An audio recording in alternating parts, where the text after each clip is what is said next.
இந்திய அறநிலையத்துறை சார்பாக காசி ராமேஸ்வரத்துக்கு ஆன்மீக சுற்றுலா அழைத்து செல்வதற்கான நடைமுறைக்கு வரலன்னு அண்ணாமலை குற்றச்சாட்டு.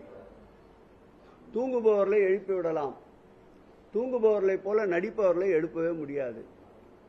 ஒன்றிய அரசு காசி ராமேஸ்வரம் பயணம் அறிவிப்பதற்கு முன்பாக தமிழ்நாடு அரசுதான் முதலில் சட்டமன்றத்திலே 2022-23 ஆண்டு முதலில் ஆன்மீக பயணத்தை அறிவித்த அரசு மாண்புமிகு தமிழக முதல்வர் தலைமையிலே அமைந்திருக்கின்ற அரசு.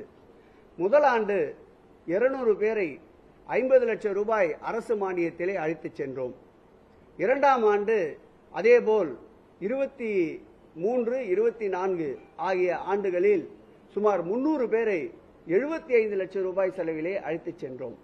இந்த ஆண்டு 2024-25 ஆண்டு சுமார் 420 பேரை 1,05 லட்சம் ரூபாய் செலவில் அழைத்துச் செல்வதற்கு திட்டங்கள் தீர்க்கப்பட்டு முதல் தவணையாக, ஏனென்றால் 420 பேர் என்கின்ற பொழுது ஒரே முறையாக அழைத்துச் செல்ல முடியாது என்பதால் 4 குழுக்களாக பிரித்து இந்த ஆண்டும் அழைத்துச் செல்ல இருக்கின்றோம்.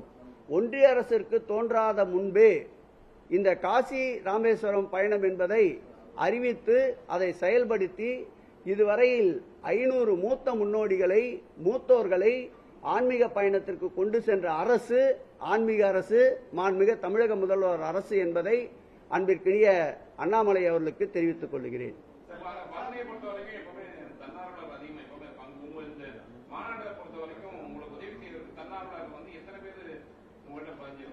ஏற்கனவே பழனி திருக்கோயிலேயே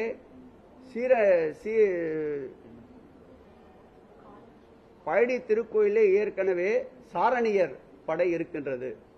அதோடு மட்டுமில்லாமல் ஆசிரியர் அல்லாத பணியாளர்கள் 450 பேர் இருக்கின்றார்கள். கிட்டத்தட்ட இவர்களை கணக்கிட்டாலே ஒரு 800க்கும் மேற்பட்ட பணியாளர்கள் கிடைக்கின்றார்கள். அது மாத்திரமில்லாமல் பழனி திருக்கோயிலிலே துப்புரவு பணியாளர்கள், தூய்மை பணியாளர்கள் மற்றும் காவல் பணிக்கு தனியார் ஏஜென்சி மூலம் ஒரு 300 பேர் பணியாற்றுகின்றார்கள். அவர்களிடம் வைத்த கோரிக்கைக்கு ஏற்ப அவர்களும் ஒரு 300 பேரை இந்த 2 நாட்களுக்கு தூய்மை பணிக்கும் காவல் பணிக்கும் தருவதாக ஒப்புதல் அளித்திருக்கின்றார்கள். ஆகவே தூய்மை பணிக்கும் காவல் பணிக்கும் வழிகாட்டுகின்ற பணிக்கும் போதிய அளவிற்கு 1000 கணக்கானவர்கள் இருப்பதால் வெளியிலே இருந்து தன்னார்வலர்களை அழைக்கின்ற சூழல் இல்லை. அப்படி ஏதாவது பற்றாக்குறை ஏற்பட்டால் தன்னார்வலர்களையும் இந்த பணிக்கு பயன்படுத்திக் கொள்வோம்.